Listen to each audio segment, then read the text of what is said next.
News.com. Here's Dr. Pavi Gill from Springfield Clinic, Taylorville. Lifestyle medicine is about motivating you to improve your quality of life by changing habits and behaviors. Find out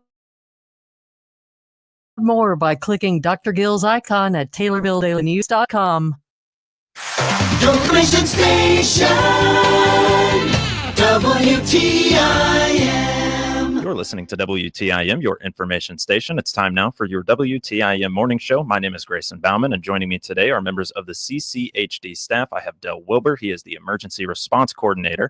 Jacob Christner, the Environmental Inspector, and Alexandra Everly, Lead and Vector Inspector with the CCHD. It's brought to you by People's Bank and Trust and Landmark of Taylorville. How are you three doing this morning, first and foremost? Great. Doing well. Well, good to have two of you back. Nice to meet you today, Del. And I'd like to start with you. If you could just let me know a little bit about your background and your role with CCHD and just kind of fill me in on who and what Del is. Okay, well, this is actually a second career for me. I spent many years with the federal government, serving a great deal of my adult life overseas.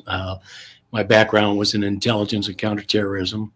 I worked for a well-known three-letter agency overseas, and spent a number of years in some of the. My background was actually my work was related to counterterrorism primarily. Spent 3 years in Baghdad during the height of Operation Iraqi Freedom, and a few years in the United Arab Emirates, and then Eastern Western Europe, and then finally came here to Christian County and took up residence here, and was looking for something that I could contribute locally to my home instead of traveling overseas so much. And done a lot of, done a lot of work with the special operations community over the years, primarily training work in that, but also some operational work in a variety of locations around the world. And but now, this is my home, and I'm looking to hopefully be able to contribute as much as I can to try to offer some of my experience and skill sets to Christian County.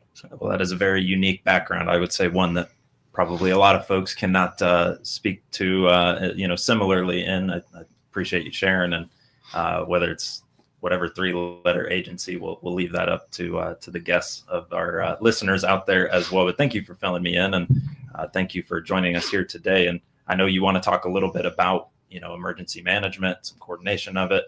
But this right here that you presented with me, the Medical Reserve Corps, this is completely new to me. I don't know much about it personally. What can you tell me about the Medical Reserve Corps?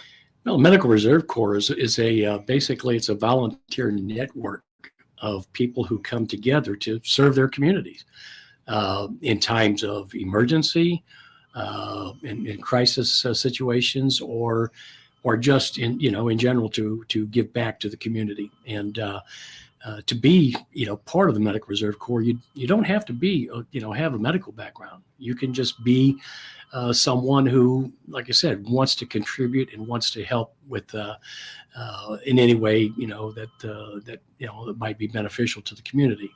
Our MRC in Taylorville has participated in our annual drive-through flu clinics that we've held each year, and we're looking to expand upon that and hopefully get some more membership. We have on the 22nd of March at the Christian County Health Department offices, we're hosting a gathering of the MRC membership, that the current membership. And certainly that is open to anyone else who wants to find out more about the MRC and would like to participate. They can come by the Christian County Health Department offices. We're easy to find. We're right across the street from the junior high school. And the meeting is at 10 o'clock. And so we will host a gathering and, like I said, try to answer any questions people might have, and then kind of brainstorm and put our thoughts together on what we can do for the community as we move forward. So when you kind of touched on this as well, who volunteers with the MRC, you said they don't have to be from a medical background. They don't have to be a health professional per se. So any community member might be able to join. What type of roles maybe would they be able to take on? Well, now we do have some members of the MRC now that are medical, that are nurses or in the medical field. But what we have done in the past is during the drive-through flu clinics, they help to set up. It's quite a bit of setup involved in that, and so they help set it up, and then they help to kind of get the vehicles through as they're coming through. There's documents that have to be filled out, and that they will take charge of that, make sure that people's that they're filling out the paperwork and that's required, and then help kind of direct them to the next step in the process. And so they do a lot of that. So it's a lot of it, and it takes some of that legwork, I guess you'd call it, off of the shoulders of the nurses, so they can focus on what their job is, which is to meet with the patients and provide the inoculations of that for whichever, whether it's a COVID or whether it's a flu or RSV, whatever that they're working on that day. So the benefit is for emergency preparedness, but also public health risks and kind of mitigating those. Kind of speaks for itself. But why should folks volunteer, Del? Well, it's an opportunity to give back to your community. And have a good, you can, gain a good understanding for what kind of health challenges that the community is dealing with by being involved in that. So it kind of helps you prepare yourself a little bit too, and your family or loved ones in that, so you can have a good understanding of what's going on. And then, like I said, it gives you an opportunity to be involved and give something back to the community. And March 22nd, we're going to have the MRC membership gathering. It's going to be at 10 a.m. at the CCHD office. Anything that we should know prior to that meeting? Anything in addition to what we talked about today that we missed? Now they can just, like I said, we look forward to having as many people there as we can, because, we want to, we plan on having more events this coming year, and this will give an opportunity for people to learn what we have planned. We're open certainly to any ideas people might have that we can, also, put into effect. And then, like I said, just give an opportunity for all of us to get to know each other and then hopefully expand the membership of the MRC. Well, Del, thank you for giving me a chance to learn a little bit more about you. And again, on March 22nd, the MRC membership gathering at 10 a.m. at the CCHD to talk about the Medical Reserve Corps, who can volunteer, and why maybe you should do so as well. We'll turn the floor over to these two here. We've got Alexandra Everly and we have Jacob Christner joining me back here on the morning show. And we want to talk a little bit about the 3rd annual food workshop that's going to be coming up. What can you tell me about it? It's going to be on April 9th and we've got a couple sessions for it. But basically it's this 3rd annual food workshop, and it provides a lot of information. Some is geared towards food establishments, but it's really for anybody that wants to come to learn more about the laws and maybe some things that we have going on at the health department. We have a lot of different speakers. We have a speaker on history of food safety. We have cooling and thawing and time as a public health control. If you don't understand that, that's one of the things that we find in establishments. It's a way they can keep their food, and we have a speaker to talk about all the processes for that. Food code changes, there's some pest control. And there's some updates, top 10 violations. Our boss, Joe Torres, he's going to go over those and go over some of the really common things that we see. It's going to be held in Taylorville, so you don't have to drive very far. It's going to be at the Illinois Extension Office at 1120 North Webster, if you don't know the address. And I think I mentioned there's 2 sessions. So there's a morning session and there's an afternoon session too. The first one's from 9 to noon. And it goes through all those speakers. And then there's an afternoon session from 1 to 4. And you might have mentioned this, I might have missed it. Free to the public or anybody that is interested in going? Absolutely. Yep. You just need to call in and signed up with the health department, they'll be able to put you on the list. So a 9 a.m. to 12 p.m. morning session, and then an afternoon session that'll run till 4 p.m. We'll hear from Joe Torres to wrap things up, if I remember that agenda right. And maybe we can talk a little bit when we come back about some of the other speakers and what exactly they'll be talking about, and maybe learn a little bit more about how those new reportings are going and how the new system is going and things of that nature. But we'll take our first break. I'm joined right now by Del Wilbur. He is the Emergency Management Coordinator. Jacob Christner, he is the Environmental Health Inspector. And then I have Lead and Vector Inspector Alexandra Everly here on the WTIM Morning Show, back around with more to talk about with the CCHD on WTIM, your information station. Your information station. WTIM. Not much happens at 2 a.m, but sometimes in the blink of an eye, everything happens. And when it does, you can count on Taylorville Memorial Hospital. From our 24-hour emergency room to our trained care teams and state-of-the-art facilities, TMH is where great care comes together for you, no matter what time it is. Learn more at memorial.health/TMH.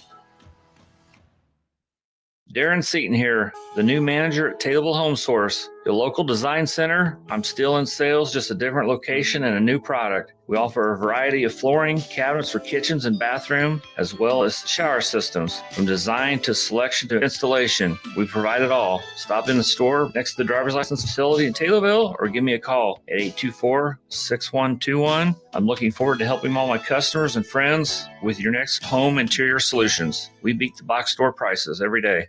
If you're looking to grow your business, the Shelby County Economic Development Corporation is here to help. From keeping local businesses thriving to attracting new investment, they're all about building a brighter future for Shelby County. They sponsor job fairs to connect talent with employers and inspire the next generation of entrepreneurs through the Shelby County CEO program.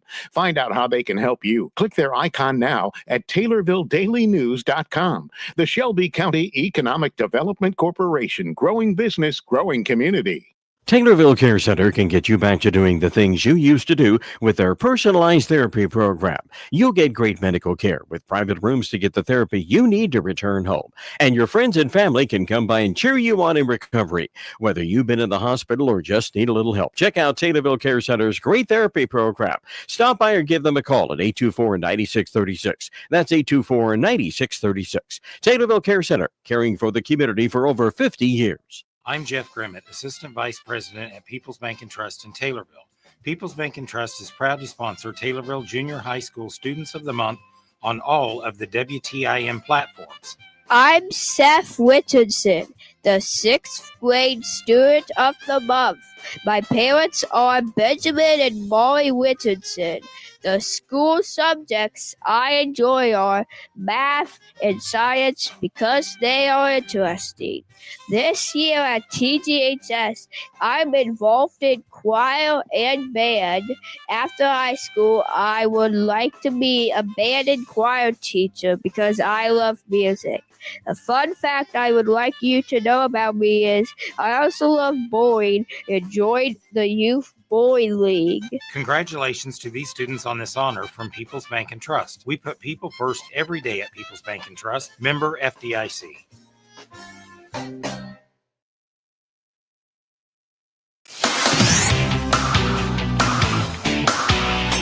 WTIM.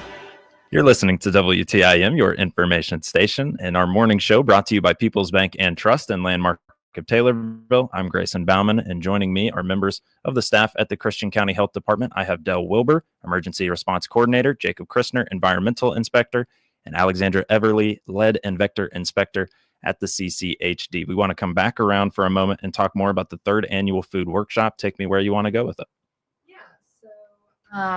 As Jacob mentioned, we will be hosting the 3rd annual food workshop on April 9th. There will be 2 sessions that you can attend, the morning session from 9 to 12, the afternoon session from 1 to 4.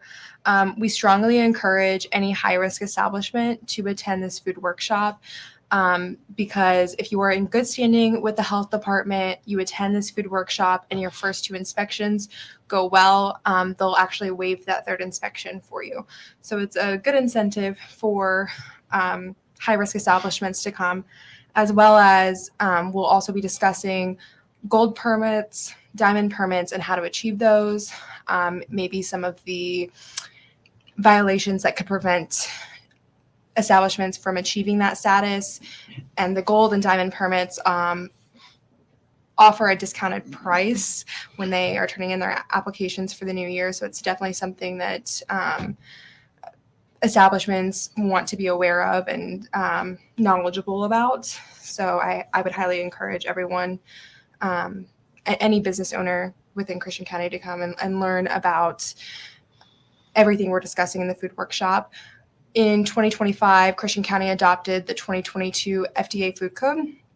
And so there were a lot of changes between 2024 and 2025. We'll be addressing all of those changes during the food workshop.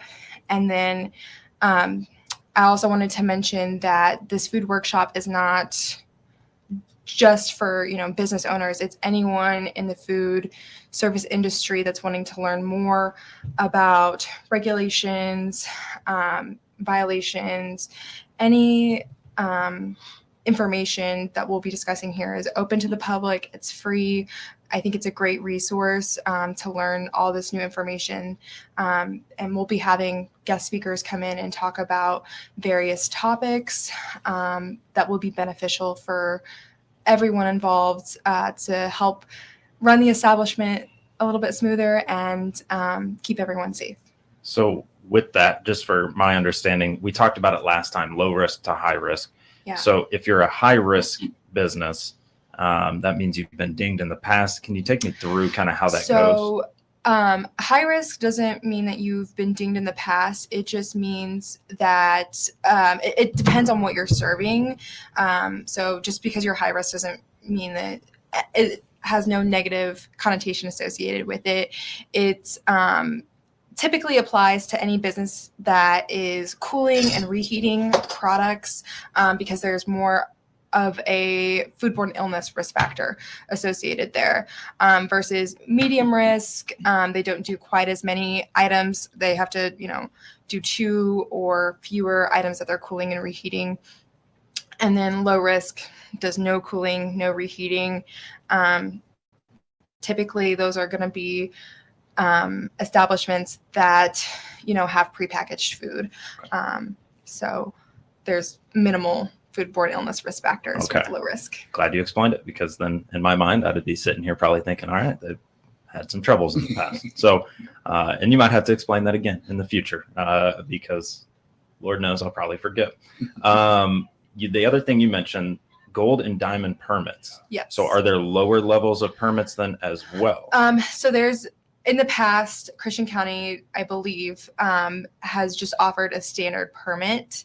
And then in recent years, they started offering a gold permit, which provides the establishment owner with a discounted price for that permit. And they only are eligible for the gold permit if they've had no priority violations and like an average of so many violations.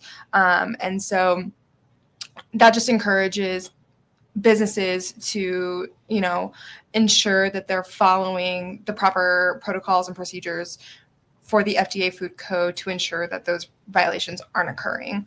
And so anytime that we see an establishment excelling in that, they offer that discount. And I believe they just recently implemented the gold permit status. And I believe in 2026 or 2027, I'm not quite sure, is when they'll be implementing the diamond because you have to hold the gold permit for so many years before you're eligible for the diamond. Gotcha. So we got to wait a year or two to see if folks will be eligible at that gold level to get potentially to diamond. So with that being the case, one more time, if you would, tell us when the 3rd annual food workshop is and how long it runs. Yeah, so the 3rd annual food workshop, there will be 2 sessions held, one from 9 a.m. to 12, and the afternoon session is from 1 p.m. to 4 p.m. It's located at the U of I Extension building, and their address is 1120 North Webster Street here in Taylorville, Illinois.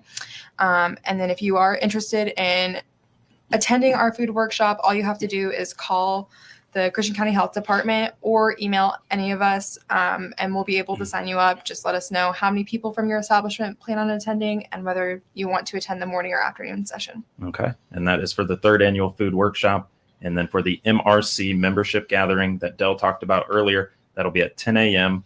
And that will be on March 22nd at 10 a.m. That will be at the CCHD office. Right. Dell, Jacob, Alexandra, thank you so much for joining me here on the WTIM Morning Show. Members of the CCHD staff, brought to you by People's Bank and Trust and Landmark of Taylorville. We'll be back around with more of the WTIM Morning Show in just one moment. With SRN News, I'm Rich Thomason. The Europeans promised retaliatory tariffs on American goods